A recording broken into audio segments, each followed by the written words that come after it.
오늘 이야기의 주인공은 65살의 평범한 어머니입니다. 그녀는 지난 5년 동안 비가 오나 눈이 오나 하루도 빠짐없이 손주들의 등하교를 책임졌습니다. 단 한 번의 결석도 없었고 자신의 희생에 대해 어떤 대가를 바란 적도 없었죠. 그러던 어느 날 하산길에 불의의 교통사고를 당해 병원에 입원하게 되었습니다. 여러분은 그녀의 아들이 병실에 도착해서 내뱉은 첫 마디가 무엇이었을 것이라 짐작하시나요? 어머니의 상처가 얼마나 깊은지 걱정하는 말이었을까요? 아니면 너무 걱정하지 말라는 위로였을까요? 안타깝게도 그 어느 것도 아니었습니다. 아들은 침대 곁에 서서 대뜸 이렇게 말했습니다. 엄마, 돈 어디에 뒀어? 간병인 비용 당장 내야 한단 말이야. 5년이라는 긴 세월 동안의 헌신이 고작 이런 차가운 반응으로 돌아왔을 때 그녀의 심정은 어땠을까요? 어머니라는 존재가 자식의 눈에는 그저 걸어다니는 현금 인출기로만 보인다는 사실을 깨달았을 때 과연 무조건적인 사랑을 계속 베풀 수 있을까요? 이번 사건을 계기로 그녀는 아무도 예상하지 못한 결단을 내렸습니다. 모두를 경악하게 만든 그녀의 선택.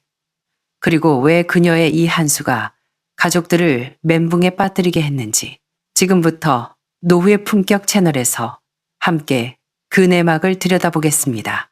제 이름은 김영자, 서울 강북의 오래된 주택가에서 살고 있습니다. 올해 65이고 국민연금을 수령하며 은퇴 생활을 하고 있지요. 매달 받는 연금은 약 80만 원 정도입니다. 제 명의로 된 3층짜리 낡은 상가주택이 하나 있는데 1층은 아들 박민호 부부에게 내주어 무료로 살게 했고 2층과 3층은 원룸으로 개조해 세를 놓았습니다. 층마다 월 50만 원씩 합쳐서 100만 원의 월세가 들어옵니다. 연금과 월세를 합치면 제 노후는 그럭저럭 안정적인 편이었죠. 평생 바쁘게 사는 게 습관이 된 저는 아들이 결혼하고 아이를 낳자 자연스레 육아를 도맡았습니다. 지난 5년간 매일 아침 저녁으로 손자와 손녀를 어린이집과 학교에 데려다주고 데려오는 일을 도맡았습니다. 굳은 날씨에도 걸은 적이 없습니다. 65이라는 나이가 결코 적은 나이는 아니지만 자식들의 짐을 덜어주고 그들이 마음 편히 일할 수 있게 돕는 것이 어머니이자 할머니로서의 도리라고 생각했습니다. 사고가 난 그날은 유난히 후텁지근한 금요일 오후였습니다. 4시 반쯤 저는 10년도 더 된 낡은 스쿠터를 타고 손자를 데리러 초등학교로 향했습니다. 교문 앞은 언제나 아이를 기다리는 학부모들의 차와 오토바이로 북새통을 이룹니다. 저는 늘 10분 일찍 도착해 편의점 근처 아이가 잘 보이는 곳에 스쿠터를 세우고 기다리곤 했죠. 손자는 저를 보자마자 원숭이처럼 달려와 책가방을 제 어깨에 걸치며 소리쳤습니다. 할머니, 나 오늘 수학 100점 맞았어. 저는 기쁜 마음에 아이 머리를 쓰다듬으며 말했습니다. 아이고, 장하다. 내 강아지. 집에 가서 할머니가 계란말이 해줄게. 바로 그때였습니다. 골목길에서 갑자기 흰색 소형 트럭이 튀어나왔습니다. 골목길 치고는 너무 빠른 속도였죠. 운전자는 고개를 숙인 채 스마트폰을 보고 있는 것 같았습니다. 피할 새도 없이 저는 본능적으로 손자를 힘껏 밀쳐냈습니다. 다음 순간 콱광하는 굉음과 함께 저는 스쿠터와 함께 바닥으로 나뒹굴었습니다. 왼쪽 몸 전체를 거대한 망치로 얻어맞은 듯한 충격에 꼼짝할 수가 없었습니다. 타이어가 아스팔트를 긁는 소름, 기치는 소리와 사람들의 비명이 귓가에 웅웅거렸습니다. 누군가 달려와 도로변에 멍하니 서 있는 손자를 안아주었습니다. 다행히 아이는 다치지 않았지만 얼굴이 하얗게 질려 숨이 넘어갈 듯 울며 저를 부르고 있었습니다. 할머니, 할머니. 저는 고개만 겨우 돌려 아이를 바라보며 쥐어짜듯 말했습니다. 할머니, 괜찮아. 무서워하지 마. 하지만 사실 제 왼쪽 다리는 완전히 부러진 것 같았고 가슴 통증 때문에 숨조차 쉬기 힘들었습니다. 뼈가 끊어지는 듯한 고통이 온몸을 휘감았습니다. 누군가 다급하게 구급차를 부르라고 소리쳤습니다. 사이렌 소리가 점점 가까워질 때쯤 코끝에는 휘발유 냄새와 먼지 냄새, 그리고 제 피 비린내가 진동했습니다. 들것에 실려 구급차에 오를 때 저는 옆에 있던 구급대원에게 가까스로 물었습니다. 애는요? 우리 손자는요? 걱정 마세요. 아이는 무사합니다. 경찰이 보호자에게 연락했습니다. 서울의 한 대학병원 응급실로 이송된 저는 천장의 형광등이 빠르게 뒤로 물러나는 것을 바라보며 의사의 다급한 목소리를 들었습니다. 왼쪽 다리 골절, 갈비뼈 세대 골절, 당장 수술해야 한다는 소견이었습니다. 간호사가 아들 민호에게 전화를 걸어주었고 마취에 들어가기 전 수화기 너머로 아들의 다급한 목소리가 들렸습니다. 엄마, 어디예요? 알았어요. 지금 바로 갈게요. 저는 아들이 오자마자 제 손을 잡고 많이 아프냐고 물어봐 줄 거라 생각했습니다. 하지만 회복실에서 마취가 깨어 눈을 떴을 때 제 눈에 들어온 아들의 첫 모습은 미간을 잔뜩 찌푸린 얼굴이었습니다. 엄마, 통장 어디 있어? 간병인 빨리 구해야 하는데 비용을 선불로 내야 한대. 순간 저는 제가 잘못 들은 줄 알았습니다. 다리는 공중에 매달려 있고 가슴이 아파 말하기도 힘든데 아들은 엄마, 좀 어때요? 라는 빈말조차 없었습니다. 옆에 서 있던 며느리 지은이도 휴대폰만 들여다보며 툭 내뱉었습니다. 외국인 간병인 쓰려면 한 달에 300만 원은 줘야 해요. 어머님 월세 받는 거 있으시잖아요. 그거 빨리 꺼내세요. 안 그럼 돌봐줄 사람 없어요. 그 순간 가슴의 통증보다 더 날카로운 비수가 심장에 꽂히는 기분이었습니다. 상처의 아픔 때문에 흘리지 않았던 눈물이 마음의 상처 때문에 터질 것 같았습니다. 더 기가 막힌 건 제가 못 들은 척 눈을 감고 있자 며느리가 아들에게 속삭이는 소리였습니다. 어머님, 월세 꼬박꼬박 받으시잖아. 돈 없는 척 하시는 거 아니야? 저는 눈을 질끈 감고 자는 척 했습니다. 눈물이 관자놀이를 타고 흘러내렸습니다. 수술 다음 날 온몸이 분해되었다가 다시 조립된 듯한 고통 속에서 깨어났습니다. 마취 기운 때문에 머리가 띵했습니다. 간호사가 침대를 세워주며 숨쉬기 편할 거라고 했지만 목은 손뭉치를 삼킨 듯 바짝 말라 있었습니다. 고개를 돌려보니 아들이 병실 의자에 앉아 있었습니다. 뉴스인지 SNS인지 휴대폰만 뚫어져라 보고 있었죠. 며느리의 가방은 옆 의자에 놓여 있었지만 며느리는 창가에 서서 누군가와 통화 중이었습니다. 목소리가 얄미울 정도로 가벼웠습니다. 네, 다리 부러지시고 갈비뼈도 나갔대요. 외국인 간병인 써야죠 뭐. 한 달에 300? 350? 어머님 월세 나오시니까 그건 문제 없어요. 이불 속에서 저는 주먹을 꽉 쥐었습니다. 마음을 진정시키려 애썼지만 가슴속에서 차가운 기운이 퍼져나갔습니다. 아픈 것을 참고 아들을 불렀습니다. 민호야, 우리 손자는 어제 많이 놀랐지? 아들은 고개도 들지 않는 채 대답했습니다. 괜찮아요. 잘 자요. 그러더니 1초도 안 되어 덧붙였습니다. 엄마, 간병인 문제 빨리 결정해야 해. 늦어지면 사람 못 구해. 저는 인상을 찌푸리며 말했습니다. 간병비는 너희가 일단 좀 내주면 안 되겠니? 내가 지금 당장 현금이. 아들은 제 말을 딱 잘랐습니다. 엄마, 매달 2층, 3층 월세 받잖아. 그거 다 어디 두고 우리한테 내라 그래요? 우리도 대출금 갚느라 허리가 휘는데 여유 자금이 어디 있어? 저는 멍해졌습니다. 목소리가 떨려 나왔습니다. 그 월세. 지난 몇 년 동안 너희 생활비로 다 보태주지 않았니? 통화를 마친 며느리가 비웃듯 끼어들었습니다.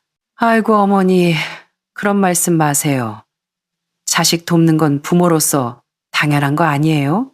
지금 간병인 써서 먹여주고 재워주고 다 해야 하는데 300만 원이면 싼 편이라고요. 감정이라곤 찾아볼 수 없는 그들의 얼굴을 보며 가슴의 상처가 다시 터지는 듯 했습니다. 그날 밤 병실은 유난히 고요했습니다. 옆 침대 환자의 코 고는 소리만 들릴 뿐 저는 뜬 눈으로 밤을 지새웠습니다. 공중에 매달린 다리가 옥신거렸습니다. 간병인은 아직 오지 않았고 아들 부부는 집으로 돌아갔습니다. 간호사들은 바빠서 제때 오지 못했습니다. 새벽 2시, 목이 너무 말랐지만 침대 옆 물병에 손이 닿지 않았습니다. 천장을 바라보며 타는 목마름과 상처의 고통을 견디며 저는 뼈저리게 느꼈습니다. 그들의 눈에 저는 그저 아프면 돈 들어가는 귀찮은 존재일 뿐이라는 것을요. 다음 날 아침, 아들은 간병업체 계약서를 들고 왔습니다. 엄마, 여기 필리핀 사람인데 평판이 좋대. 한 달 320만 원. 여기 사인해. 저는 종이를 멍하니 바라보았습니다. 5년 전 저는 평생 운영하던 김밥집을 정리했습니다. 가게 권리금과 수십 년 모은 적금을 털어 아들의 결혼 자금과 신혼집 인테리어 비용을 댔습니다. 그 후로도 제 연금과 월세는 끊임없이 아들네 생활비로 들어갔고 손주들 육아까지 제가 도맡았습니다. 그런데 지금 병상에 누워있는 저에게 엄마 고생하셨어요 라는 말 한마디 없이 그저 제 주머니에서 얼마나 돈이 나올지만 계산하고 있는 겁니다. 저는 계약서를 받지 않고 조용히 말했습니다. 좀 쉬고 싶구나. 아들은 짜증스러운 표정으로 서류를 침대 탁자에 던지며 말했습니다. 그럼 빨리 결정해. 미루다가 사람 놓치면 엄마만 고생해. 병실을 나가는 아들의 뒷모습이 아침 햇살 속에 길게 늘어졌지만 제 마음과는 한없이 멀게만 느껴졌습니다. 이번 사고가 아니었다면 저는 제가 이 집안을 위해 얼마나 희생했는지 진지하게 생각해보지 않았을지도 모릅니다. 2013년 아들이 결혼할 때 녀석은 대학 졸업 후 모아둔 돈이 거의 없었습니다. 며느리 지은이네 집안 형편도 넉넉지 않아 혼수나 예단 문제로 잡음이 많았죠. 저는 새벽 3시에 일어나 김밥을 말고 어묵 국물을 끓이며 수십 년간 모은 돈을 털었습니다. 가게에 낡은 냉장고까지 팔아가며 전세 자금과 결혼 비용 수천만 원을 마련해 주었습니다. 결혼식 비용도 식대만 해도 어마어마했지만 축의금으로 부족한 부분은 제가 또 2천만 원 가까이 보태 해결했습니다.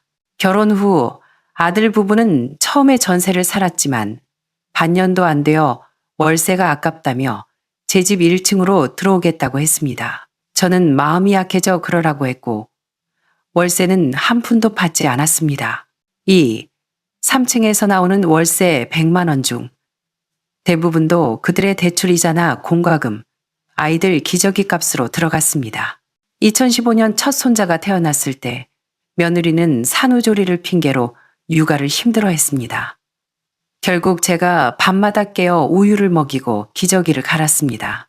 낮에는 유모차를 끌고 시장을 보며 며느리가 먹을 과일이며 반찬을 챙겼습니다. 2018년 둘째 손녀가 태어나자 짐은 더 무거워졌습니다. 두 아이를 각각 유치원과 초등학교에 보내느라 제 일상은 엉망이 되었습니다. 아침 6시 반에 일어나 아침을 차리고 7시에 손자를 학교에 보낸 뒤 집에 와서 손녀를 씻기고 입혀 유치원에 보냅니다. 12시에 손녀를 데려와 밥 먹이고 재우고 오후 3시면 다시 손자를 데리러 갑니다. 돌아오면 저녁 준비에 빨래, 청소, 세탁기가 고장나면 제가 수리기사를 부르고 쌀이 떨어지면 제가 사다 날랐습니다. 며느리는 가끔 요리를 하긴 했지만 대부분은 스마트폰을 하며 시간을 보내거나 친구들과 카페에 가곤 했습니다. 아들도 일하느라 힘들다는 건 알지만 퇴근하면 TV 앞에 누워 야구만 봤습니다. 아이들이 놀아달라고 해도 할머니한테 가라고만 했죠. 지난 5년 저는 명절조차 제대로 쉰 적이 없습니다. 새벽부터 전을 부치고 갈비찜을 하고 친척들이 와서 아이들이 참 밝고 잘 컸네 라고 칭찬하면 보람을 느꼈습니다. 하지만 그 보람 뒤에는 서러움이 있었습니다. 제가 쏟아부은 시간, 돈, 정성이 그들에겐 당연한 권리처럼 여겨졌으니까요. 어머니 고생하셨어요 라는 말 대신 이제는 제가 병상에서 제 돈으로 간병인을 쓰라고 닥달하는 그들을 보며 생각했습니다. 만약 그 5년간의 무조건적인 지원이 없었다면 내 통장엔 더 많은 돈이 있었을 테고 내 몸을 돌볼 시간도 있었을 텐데 그랬다면 그날 교문 앞에서 반응이 느려 사고를 당하는 일도 없지 않았을까. 입원한 지 일주일이 다 되어 가도록 아들 부부는 돈 얘기할 때만 왔지 간호하러 오는 일은 없었습니다. 낮 동안 병실벽에 걸린 낡은 시계의 분침 소리만이 저의 유일한 말동무였습니다. 5일째 되던 날 오전 병실 문이 조심스레 열리며 익숙한 얼굴이 보였습니다. 영자 씨, 사고 났다는 소리 듣고 급하게 왔어요. 이상훈 씨였습니다. 제가 김밥집을 할 때 단골 손님이자 은퇴한 공무원인 그는 저보다 2살 위입니다. 옅은 파란색 점퍼 차림의 그는 보온병을 들고 있었습니다. 이거 아침에 끓인 사골국이에요. 기운 차리는데 좋을 겁니다. 식기 전에 드세요. 지난 몇 년간 누군가 저를 위해 국을 끓여온 적이 있었던가요? 보온병 뚜껑을 열자 구수한 냄새와 함께 따뜻한 김이 피어올랐습니다. 코끝이 찡해지며 눈물이 핑 돌았습니다. 뭐하러 번거롭게 이런 걸. 번거롭긴요.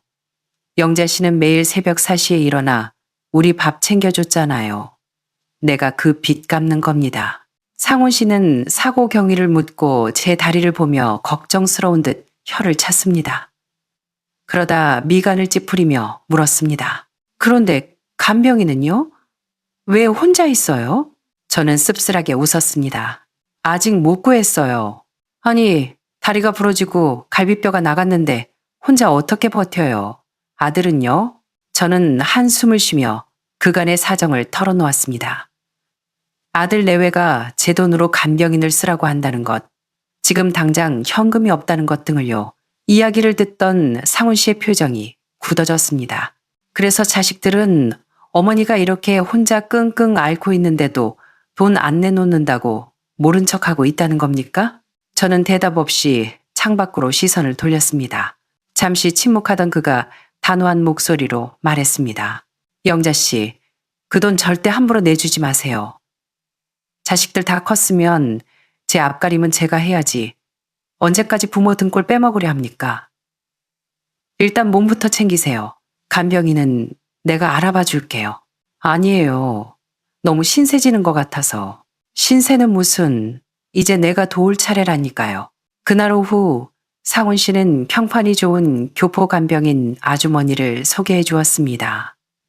50대 중반의 그분은 손이 야무지고 성격이 밝았습니다. 어머니, 걱정 마세요.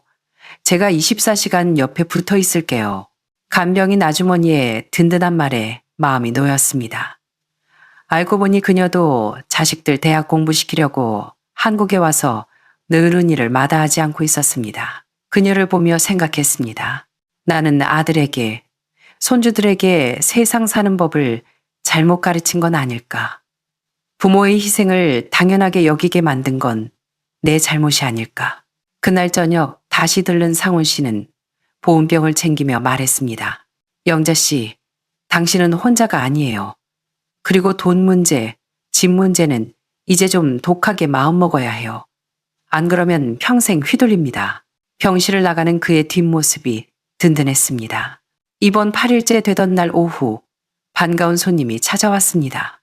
병실 문틈으로 작은 머리 하나가 쑥 들어왔습니다. 손자였습니다. 할머니, 아이가 파란색 책가방을 맨 채 달려왔습니다.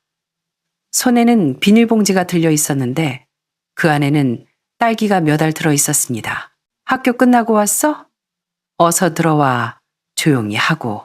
뒤따라 들어온 손녀는 자기 몸만한 분홍색 가방을 메고 아장아장 걸어와 침대에 가방을 내려놓았습니다. 그리고 꼬깃꼬깃한 종이 한 장을 내밀었습니다. 할머니, 이거 선물. 오빠랑 내가 그린 거야. 노란색 크레파스로 칠한 제 머리카락. 그리고 환하게 웃는 얼굴 옆에 손자와 손녀가 공과 꽃을 들고 서 있었습니다. 서툴지만 그 어떤 명화보다 아름다운 그림에 가슴이 뭉클했습니다. 할머니가 제일 좋아하는 그림이네. 이거 침대 머리맡에 붙여놔야겠다. 손자가 비닐봉지를 내밀었습니다. 이거 내 용돈 모아서 샀어. 엄마가 할머니 딸기 좋아한다고 했잖아. 엄마도 너희 온 거 아니? 손자가 머리를 긁적였습니다. 엄마는 집에서 낮잠 자. 아빠가 병원 입구까지만 태워줬어. 할머니 심심할 거라고 가보라고 해서. 역시나 아들은 올라오지도 않고 아이들만 올려보낸 것이었습니다. 아이들은 학교에서 있었던 일을 제잘거렸습니다. 손녀는 신발끈 묶는 법을 배웠다며 보여주려다 엉덩방아를 패서 우리 모두를 웃게 만들었습니다. 아이들의 맑은 웃음소리가 소독약 냄새 가득한 병실을 환하게 밝혔습니다. 갈 때가 되자 손녀가 주머니에서 사탕 하나를 꺼냈습니다. 할머니, 이거 베개 밑에 두고 자. 그럼 꿈속에서 달콤한 맛이 난대. 저는 사탕을 받아들고 눈시울을 붉혔습니다. 사탕보다 더 달콤한 손녀의 마음이 전해졌습니다. 그날 밤 아이들의 그림을 보며 생각했습니다. 아이들은 죄가 없다. 하지만 이 아이들의 부모인 내 아들과 며느리는 더 이상 내 무조건적인 사랑을 받을 자격이 없다. 이 순수한 아이들을 위해서라도 나는 변해야 한다. 퇴원을 3일 앞둔 어느 오후 불청객이 찾아왔습니다. 며느리의 친정엄마, 즉 사돈어른이었습니다. 과일 바구니를 들고 웃으며 들어오는 그녀의 눈은 병실을 스캔하듯 훑더니 제 다리에 머물렀습니다. 아이고, 사돈어른. 많이 다치셨다더니 진짜네. 이래서야 혼자 어떻게 사시겠어. 저는 짧게 목례만 했습니다. 그녀는 의자를 끌어당겨 앉더니 본론을 꺼냈습니다. 우리 지은이한테 들으니까 상훈 씨라는 분이 아주 지극정성이라면서요? 그분 참 괜찮은 분 같던데? 내 생각엔 말이죠. 사돈이 퇴원하면 그분 댁으로 들어가서 합치는 게 어때요? 서로 의지하고 좋잖아요. 기가 막혔습니다. 합치다니요? 아니, 1층 집 그거 비워주면 우리 애들이 대출금 갚기도 수월하고 2층, 3층 월세도 애들한테 좀 돌려주면 생활이 확 피지 않겠어요? 어차피 사돈은 상훈 씨 연금도 빵빵하다던데 거기서 같이 살면 생활비도 아끼고. 그녀의 말 속에는 저에 대한 걱정은 단 1도 없었습니다. 오로지 내 집과 월세, 심지어 상훈 씨의 재력까지 탐내고 있었습니다. 그거 지은이가 시켰습니까? 아니 다 자식들 잘 되라고 하는 소리죠. 사돈도 손주들 고생하는 거 보기 싫잖아요? 가진 것도 많은데 좀 도와주는 게 뭐 어때서.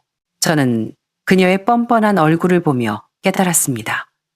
지난 5년 저는 헌신적인 어머니가 아니라 그저 언제든 배워갈 수 있는 돈나무였을 뿐이라는 것을요. 가만히 있으면 뿌리까지 뽑아갈 사람들이었습니다. 그날 밤 저는 결심했습니다. 반격해야 한다고. 내 인생의 주도권을 되찾아야 한다고. 퇴원하는 날 햇살이 눈부시게 쏟아졌습니다. 간병인의 부축을 받아 집에 들어서자마자 거실에 냉랭한 공기가 느껴졌습니다. 아들 부부는 식탁에 앉아 저를 기다리고 있었습니다. 식탁 위에는 각종 고지서와 서류들이 놓여 있었죠. 아들이 대뜸 말했습니다. 엄마, 월세 들어오는 통장 나한테 넘겨요. 매달 달라고 하기 귀찮잖아. 그리고 엄마는 상훈 아저씨랑 살 거면 생활비도 덜 들 테니 그게 합리적이지. 며느리도 거들었습니다. 맞아요, 어머니. 저희 요즘 너무 힘들어요. 좀 도와주세요. 저는 가방을 내려놓고 소파에 앉았습니다. 그리고 그들을 똑바로 쳐다보며 말했습니다. 이 집, 내가 벽돌 한 장 한 장 날라지은 내 집이다. 너희 5년 동안 1층에서 공짜로 살았고 내가 생활비까지 대줬어. 하지만 이제 나도 내 노후가 중요하다. 며느리가 인상을 썼습니다. 그래서 월세 못 주시겠다고요? 저는 평소와 달리 차갑고 낮은 목소리로 말했습니다. 월세뿐만이 아니다. 이제 이 건물 전체를 새놓을 생각이다. 너희들 다음 달 1일까지 방 빼라. 거실에 정적이 흘렀습니다. 아들이 벌떡 일어났습니다. 엄마, 지금 제정신이야? 우리 보고 나가라고? 그래, 너희도 이제 너희 힘으로 살아봐라. 나도 늙어서 더 이상 인출기 노릇 못하겠다. 며느리가 비꼬았습니다. 흥, 늙어서 누가 돌봐줄 줄 알아요? 저는 웃으며 대답했습니다. 내 연금, 내 월세, 내 친구들이 있다. 불효자식한테 기대느니 내 돈한테 기대는 게 낫지. 저는 가방에서 미리 준비한 서류를 꺼냈습니다. 부동산 임대 계약서와 제 명의의 통장 사본이었습니다. 이미 부동산에 내놨고 1층 세입자도 구해졌다. 다음 달부터 월세는 내 통장으로 들어온다. 너희에게 짐 쌀 시간 한 달 준다. 아들은 얼굴이 흑빛이 되어 소리쳤습니다. 엄마 진짜 독하네. 내가 할 만큼 했다. 당연한 권리인 줄 아는 호의는 이제 끝이야. 저는 방으로 들어가 문을 잠갔습니다. 그날 이후 집안은 얼음장처럼 차가워졌습니다. 하지만 제 마음은 오히려 홀가분했습니다. 이사를 준비하는 한 달 동안 저는 상훈 씨의 도움을 받아 변호사를 불렀습니다. 거실 탁자에 집문서와 서류를 늘어놓고 유언장을 작성했습니다. 이 집은 훗날 내 손자와 손녀에게 절반씩 상속한다. 아들에겐 한 푼도 주지 않는다. 변호사가 놀라서 재차 확인했지만 저는 단호했습니다. 아들에게 주면 다 탕진할 게 뻔했습니다. 차라리 손주들의 미래를 위해 남겨주는 게 옳다고 판단했습니다. 이사 전날 아들은 짐을 싸면서도 투덜거렸습니다. 여기 근처 투룸 전세가 얼마나 비싼 줄 알아요? 관리비도 따르고 진짜 너무해. 며느리는 저를 쏘아보며 말했습니다. 어머니, 나중에 후회하지 마세요. 저는 대꾸하지 않았습니다. 이사 당일 이삿짐 트럭이 떠나는 모습을 지켜보았습니다. 손자가 제 손을 잡고 물었습니다. 할머니, 우리 또 보러 와도 돼? 그럼 우리 강아지들 언제든 환영이지. 트럭이 골목을 빠져나가자 집안은 텅 비었고 햇살만이 고요히 내려앉았습니다. 그것은 새로운 시작을 알리는 빛이었습니다. 그날 오후 저는 상훈 씨와 함께 경기도 양평의 한적한 시골 마을로 내려갔습니다. 상훈 씨가 미리 봐둔 작은 전원주택이었습니다. 앞뒤로 텃밭이 있고 월세도 저렴했습니다. 마당에 들어서자 흙내음과 풀냄새가 코를 간지럽혔습니다. 상훈 씨가 웃으며 말했습니다. 이제 여기가 우리 아지트입니다. 양평 생활은 서울과는 정반대였습니다. 아침이면 새소리에 눈을 뜨고 텃밭에 상추와 깻잎을 심었습니다. 상훈 씨가 끓여주는 된장찌개 냄새가 마당을 채웠습니다. 제 월세 수입과 연금에서 생활비를 쓰고도 돈이 넉넉히 남았습니다. 남는 돈으로 예전엔 꿈도 못 꾸던 오븐을 사서 베이킹도 배웠습니다. 반면 아들 내외의 소식은 서울 이웃을 통해 들려왔습니다. 그들이 이사간 빌라는 낡고 방음이 안 돼서 고생이라고 했습니다. 게다가 월세와 관리비, 아이들 학원비까지 감당하느라 며느리가 파트타임 일을 시작했다고 하더군요. 아이들 픽업하느라 왕복 2시간을 길바닥에 버리고 있다는 소식에 마음이 조금 아팠지만 그것 또한 그들이 감당해야 할 몫이라 생각했습니다. 가끔 주말에 아들이 아이들을 데리고 놀러 옵니다. 손주들은 마당에서 뛰어놀고 아들은 텃밭을 보며 씁쓸하게 말합니다. 엄마, 여기 참 좋네요. 한 번은 슬쩍 유언장 이야기를 꺼내더군요. 엄마, 그래도 아들한테 좀 남겨주셔야죠. 저는 웃으며 말했습니다. 내 뜻은 이미 정했다. 너희 인생은 너희가 알아서 해라. 이제 저는 깨달았습니다. 노후의 행복은 자식의 효도에서 오는 것이 아니라 내 스스로를 지킬 능력에서 온다는 것을요. 돈이 전부는 아니지만 내 존엄을 지켜줄 최소한의 방패입니다. 자식에게 모든 것을 퍼주고 빈 껍데기가 되기보다 나 자신을 먼저 사랑하고 챙기는 것이 결국 모두를 위한 길임을 알게 되었습니다. 지금 저는 양평의 작은 마당에서 차를 마시며 이 글을 마칩니다. 65. 제 진짜 인생은 이제 막 시작되었습니다. 오늘의 사연, 여러분은 어떻게 들으셨나요? 무조건적인 희생만이 능사가 아님을 보여준 김영자님의 이야기였습니다. 여러분이라면 이런 상황에서 어떤 선택을 하셨을까요?